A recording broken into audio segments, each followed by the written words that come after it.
So close. So close to 3-0. What's cracking, everybody? And welcome back to Kraken R&R, where the Seattle Kraken end up falling in overtime to the Montreal Canadiens in a game where, even though if you had told me coming into the season the Kraken would start 2-0-1, I would have probably happily taken it.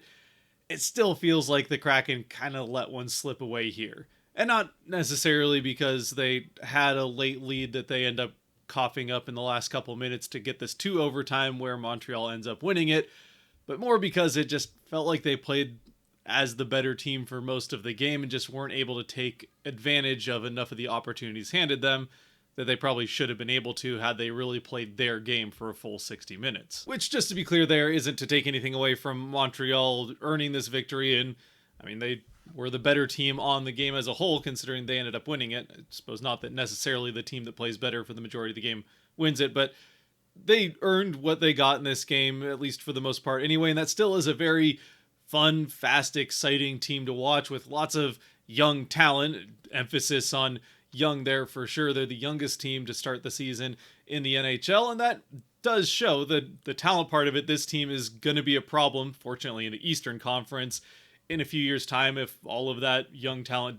continues to develop the way that it has so far early in those guys' careers. They have a lot of the young core already locked up long term, which will potentially, if the cap keeps going up, allow them to really build around that core pretty well. But at least for right now, while the flashes of talent were certainly there throughout the game, whether it's Lane Hudson, Cole Caulfield certainly, or any number of the other players, Demidov as well, or Ivan Demidov. There's plenty of players that showed flashes of talent, but they still seem to have issues really playing cohesively as a unit. And there are definitely some, at least in this game anyway. I don't, going off of one game, it's only a few games into the season for one thing, but I don't watch a ton of Montreal games since I'm mostly focused on the Kraken. But at least in this game anyway, and it would make sense with a younger team, they just didn't seem particularly disciplined.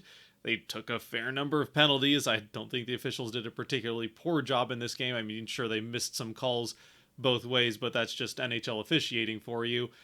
Yeah, that's just not the most disciplined group, and that is, I think, to be expected with some guys that are, still pretty new to the league and play a fast-paced game where things occasionally get away from them. They had some passes, some areas where if they just had been a little bit more patient before making a pass, they could have potentially scored more on a Kraken defense that was not as sound in their own end of the ice as we've seen through the first couple of games. Anyway, all of which is to say that I think if the Kraken had played their game, if certainly they played the way they did against Vegas, I think they would have won this game in regulation without having to worry about holding on for dear life in the last few seconds. But as it is, they made more than their fair share of mistakes, especially in the first period, to allow Montreal to, not stay in this game, to continue to get the lead in this game and have the Kraken chasing them for most of it. And that starts out as we get into the first period for the Kraken, sending out pretty much the same roster that we've seen, though we would end up seeing a lot more of the fourth line as this game went along, and rightfully so. The fourth line, I think, played a fantastic game, and we can maybe get into that a little bit more towards the end. But as the first period starts, even though it's the home opener for the Habs, and we saw the Kraken seemingly distracted by all the extra stuff that comes with a home opener, well, Montreal came out with the energy. I don't know if the Kraken got distracted by another home opener or what, but they were certainly a bit sloppy and just, like I said, defensively not as sound as we've seen them, especially on a back check. And one back check in particular that ends up costing them just about 5 minutes into the game as Montreal comes in with a 4-on-3 rush, and the one extra guy on the far side gets past everybody, camps out on the back door, and Demidov's pass to him goes off the stick and in to give Montreal the early lead. So unfortunately, no real chance here for Decord as Newhook opens the scoring. It would have been a very nice save for Decord to make, one that we have seen him make in the past, but it would have been a highlight reel one for sure. And for the Kraken, unfortunately, this does not really help them wake up into the game as they continue to have some issues really maintaining the puck as Montreal just absolutely dominated time of possession throughout the majority of the first period, and well, that certainly maintains true when they get the first power play of the game, during which they definitely get some chances to extend the lead, but fortunately the Kraken are able to, I'll say, survive it. I wouldn't necessarily say that it was a great penalty kill, but it does end up being successful, And then the Kraken will get a chance on a power play of their own, which they end up having killed off a minute in when Dunn heads to the box for interference. So we go to 4-on-4, and then not long into the 4-on-4, Montreal runs pretty much an identical pick play to what Dunn got called for interference on. And sure enough, they do at least call that evenly, and it's a interference on Montreal as the Kraken get a little bit of a 4-on-3 that then turns back into some 4-on-4 before going back to a Kraken power play. It's all a bunch of chaos here to close out the last few minutes of the first period that I guess kind of helped the Kraken at least stop the momentum of Montreal, who at 5-on-5 again had been controlling things through the first 10 or so minutes of the period. Even still, though, while able to slow Montreal down with all the special teams chaos, the Kraken weren't really able to develop any momentum of their own, and really not that much of note happens through the last 5-6 minutes of the first when we head to the first intermission, with Montreal up 1-0. Happily, though, the Kraken would finally get on the board early on in the second period when they get another chance on the power play as that lack of discipline continued to show and get some whistles going the Kraken way. This time, the Kraken the first unit really doesn't make too much happen. They have some trouble getting into the offensive end, not quite like last year. It's not like they just can't get across the blue line, but they're just not really able to make much of anything happen. And then kind of mid-change, it's mostly the second unit forwards out there, but Dunn's still on the ice before he goes off to change for Montour to come on. And Dunn, with one last chance, I think before he probably would have gone off, sees the backmost defender for Montreal's penalty kill come up away from the net, which is going to open up a passing lane between Wright and Schwartz if Dunn gets it down quick enough. Sure enough, he does. Quickly down to Wright, who one touch, actually technically two touch, but pretty quickly gets it across Montembeault's face to Schwartz on the far side, who smacks it into the back of the net to give the Kraken their second power play goal of the season and tie things up at 1 here early in the second. But as we head back to 5-on-5, but maybe 2 minutes later, maybe 3, not long after the Kraken are able to even things up on the penalty kill, it's another, for the second time this season. At this point, this goal goes in for Montreal to give them back the lead 2-1. It was the fourth goal the Kraken had given up on the year, and the second one that was directly primary assisted by a pretty, otherwise what you would consider if it was intentional, nice no-look behind the back pass from a Kraken player, turning it directly over to an opposing player with a wide open shot in tight against a cord. The first time we saw that, it was Vince Dunn turning over the puck with a no-look pass right back out to whoever it was for the Ducks that scored in that first game. This time, it's Chandler Stevenson no-look passing it right out onto Cole Caulfield's stick, and he quickly picks a spot, takes the shot, and for Decord, it again would have been a pretty nice save to make.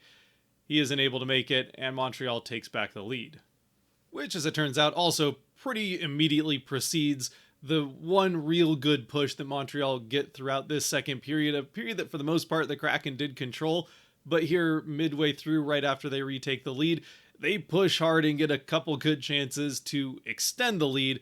Fortunately, again, the Kraken and Decord in particular are able to prevent that from happening, and that little burst of momentum is killed off by the Kraken getting another power play.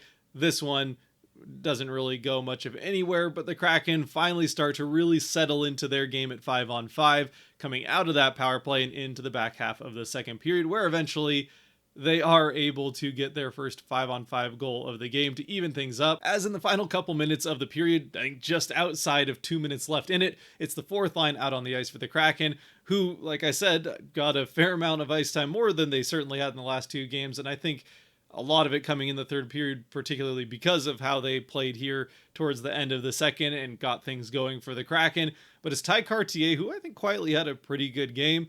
He cycles the puck after winning it along the boards behind the net, up out to kind of the low face-off circle before whipping around, firing off a shot, and just goes into a whole mess of legs. It goes off the foot of a Montreal defender not that far out in front of where Cartier takes the shot, bounces off of his foot out to kind of the top of the crease where it goes off Newman's foot and into the back of the net to give the Kraken their first 5-on-5 goal of the game. A bit of a tic-tac-toe lucky bouncing, maybe not tic-tac-toe, that's more skilled passing play is usually what that's referred to. This is more of a pinball, just throwing the puck into some feet. It bounces around a couple of times, ends up going off Newman to get him his first goal of the season, and once again, even this game up for the Kraken. With, of course, Cartier getting the primary assist, and actually Freddie Gaudreau getting the secondary assist, his first point with Seattle. Admittedly, pretty lucky goal here from Newman that ties things up for the Kraken.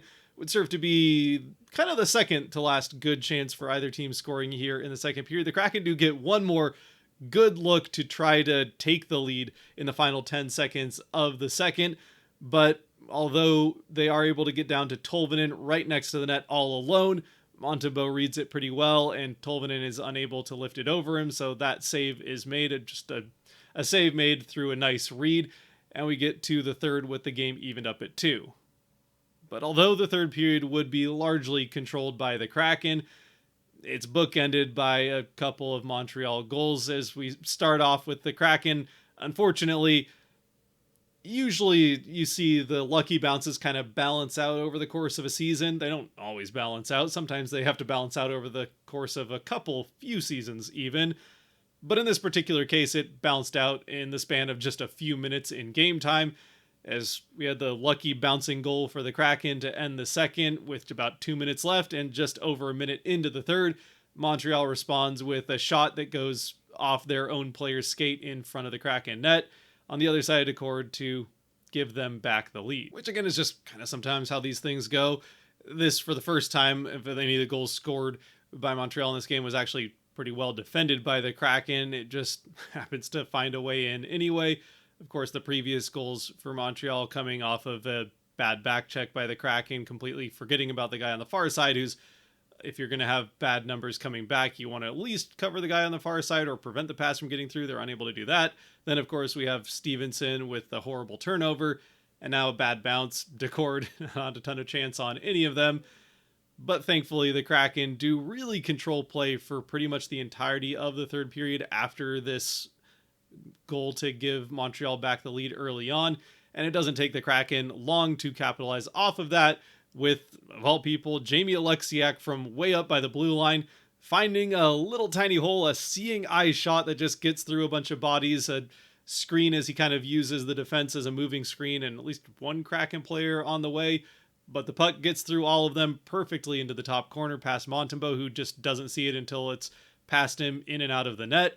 The Kraken tie things up with Alexiak's first of the season. Then just a couple minutes later, the Kraken, this time it's the first line out on the ice, who overall, again, I think had a pretty good night. They weren't as solid defensively as we've seen them in the first couple of games, but offensively, they probably still were providing the most for the Kraken, and it certainly showed up here as it's Montour with the puck up by the top of the faceoff circle. He fires off a shot that is blocked in front off the back of the leg of McCann, as he's kind of crossing in front, trying to provide a moving screen. But fortunately, McCann is able to, well, I think for obvious reasons, feel the puck hit him, turns around, finds the puck quickly, gets it on the blade of his stick, and fires it over the glove hand and into the net, past Montembeault to give the Kraken their first lead of the game, as they take the 4-3 lead. It's a 4-3 lead with just about 12 minutes left in the game that the Kraken are able to maintain right up until, with about 2 minutes left in the game, or maybe it was 3 minutes left. I think, yeah, right about 3 minutes left in the third. It's Marchment who takes a kind of unnecessary penalty, a holding call in the Kraken end. I mean, he's trying to fight to, clear the zone, get the puck back, just trying to win a battle to steal a puck and get it out and kill off some more time. But you can't go to the box at a time like that. He does. And while Montreal isn't quite able to make it happen on the power play itself, as the power play is coming to an end, they're getting their first real good push of the power play. And the Kraken penalty kill just kind of collapses in on itself right around the net in the final seconds, actually just after the final seconds of the power play tick off, but before Marchment's able to get back from the penalty box into the play. The Kraken defensively on the kill just completely forget about Demidov as he gets past McCann and Beniers. Beniers goes off to get his stick, which he had lost. McCann loses Demidov. He gets into the middle of the dead center ice, right between the two faceoff circles in the middle of the slot.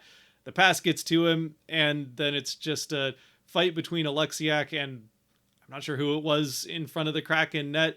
That chaos doesn't allow Decord to get across his crease, and it's not that hard of a goal for a skilled player like Demidov to just, I think, backhand over the chaos into the top of the net to tie things up late in the third. And so for the second straight game, the second time in 3 games so far for the Kraken, we're headed to overtime, and this time the Kraken don't do as good of a job of maintaining possession throughout the majority of it like they did against Vegas.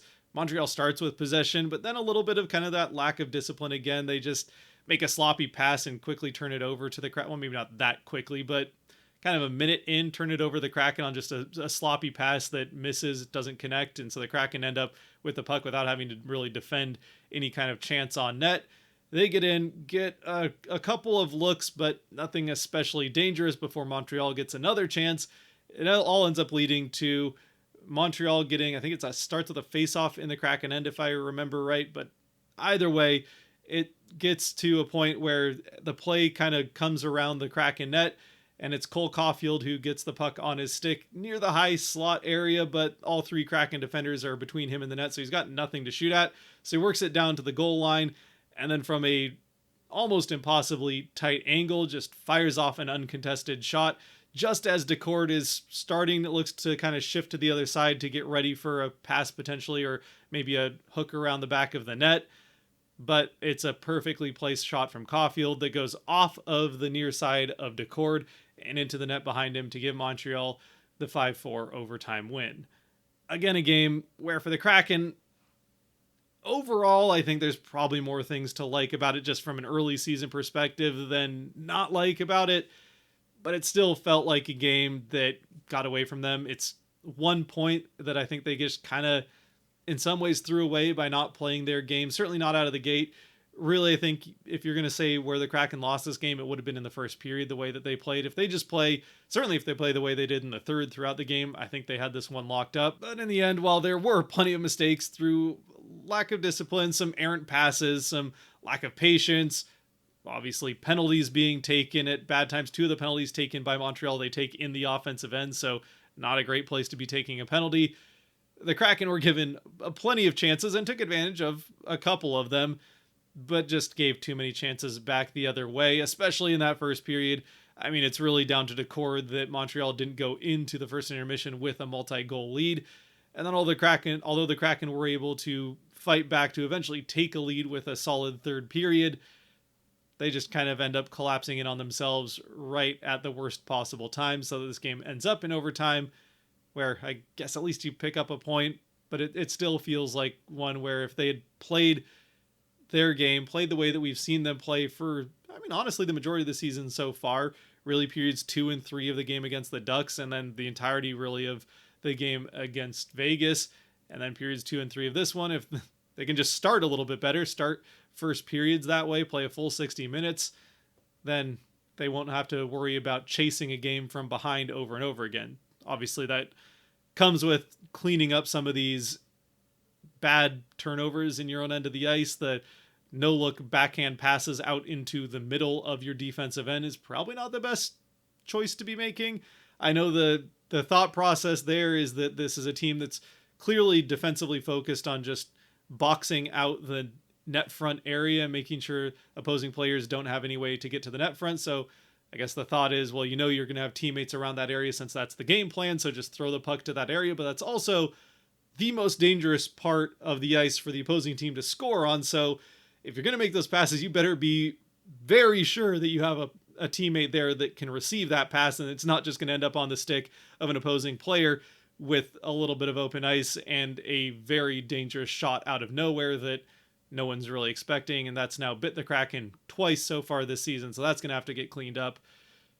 Other than that, the defensive structure part of it didn't go as well for the Kraken in this game. There was a lot more net front presence from Montreal in this game than we saw either Vegas or Anaheim be able to generate against the Kraken in the first 2 games, but at least the Kraken offensively, while they'd had some trouble really getting much offense going in the previous 2 games, they were at least able to find offense when they needed it to get back in the game each time and not allow Montreal to extend the lead at any point. So again, there's things to like and things to not like. The fourth line looks good. The first line played pretty well. Wright, I thought, had a pretty decent game, ends up with a primary assist on the goal. The power play now has scored twice. The power play certainly, it still doesn't look like a world-beating power play or anything like that, but it looks at least like a league average power play, which for the Kraken is a considerable improvement from what they've had for the majority of their existence. So if that keeps up, that's at least a good thing there. I'll also say that they do look a lot better at getting to the puck quickly. They certainly still have, I would say, the work ethic, generally speaking, that we've seen here in the early part of the season. I feel like, I know this can't actually be the case just from the number of games played last season versus just a 3 so far this season, but it already feels like they've beaten out more potential icings to prevent icing this season than they did all of last year. Again, there's absolutely no way that that's actually true, but certainly at a higher percentage. I feel like they've beaten out a couple of icings in each game, which, yeah, it just shows the hustle that this team is willing to show up and down the lineup, and not really allowing opposing teams to collect themselves too often unless they're going for a change. Even when there's, they're trying to start a breakout behind their net, the Kraken players are going up there to challenge them, get in their face, just not giving opposing teams much time in open ice if they get any time whatsoever. Unfortunately, again, when they do get time in open ice, it seems to often be because of a turnover from the Kraken. But if you can clean that up, the work ethic is there, and there's a lot of good building blocks, I guess, is what all this rambling is leading to. There's a lot of good building blocks for the Kraken to hopefully continue to build off of and just clean up some of this, especially first period stuff, but some of the other undisciplined things like no look behind the back passing into the middle of your own end of the ice. Anyway, with all that being said, let's move on and close this out with the Kraken 3 stars. As always, brought to you by the patrons over on Patreon. If you want to help decide Kraken 3 stars after every regular season or playoff game, if we get playoff games, then you can head over to Patreon through the link down below and support a little bit more than you already are by watching to this point. Otherwise, feel free to let me know down in the comments section who your 3 stars of this game would have been, or anything else about this game that you'd like to talk about down in the comments. At least the Kraken start off this season with a 3-game point streak, which is still active even if the winning streak has now come to an end. They are technically not undefeated anymore, even though they don't have a regulation loss. They've at least gotten the 1 point, 5 points in 3 games. But with the 3 stars, we're going to start with, I think the 2 guys mentioned on Patreon are good shout-outs here. I'll go with Matty Beniers as the first star. I think he had a fantastic game. Well, maybe not fantastic. That might be a bit of an exaggeration, but he had a good game. He played fairly well.